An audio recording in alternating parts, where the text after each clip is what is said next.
అందరికీ నమస్కారం అండి. ఈరోజు మనం శివరాత్రి విశిష్టత గురించి మరియు ఆ రోజు ఏం చేయాలో తెలుసుకుందాం. శివయ్యకు భక్తులంటే ప్రీతి, భక్తులకు శివయ్య అంటే నమ్మకం. మరి శివరాత్రి రోజు ఏం చేయాలి, శివారాధన ఎలా చేయాలి తెలుసుకుందామా?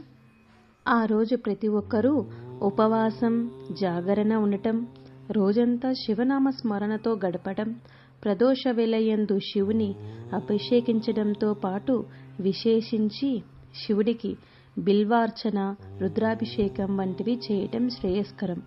ఉపవాసం అంటే ఉప మరియు ఆవాసం అంటే శివనామ స్మరణతో శివుడికి దగ్గరగా ఉండటం. ఈ పర్వదినాన ఎలాంటి ఆహారం తీసుకోకుండా శివుడిని పూజించడం, అభిషేకించడం వంటివి చేయాలి. శివరాత్రి రోజున జాగరణ ఉండటం వల్ల రాత్రిపూట చేసే శివార్చన, శివాభిషేకం వల్ల శరీరంలో తేజస్సు వస్తుంది. అలాగే భగవంతుడి మీద సాధకులకు, మోక్ష మార్గంలో ప్రయత్నించే వారికి ఇది విశేష సమయం. అందరికీ శివయ్య ఆశీస్సులు కలగాలి.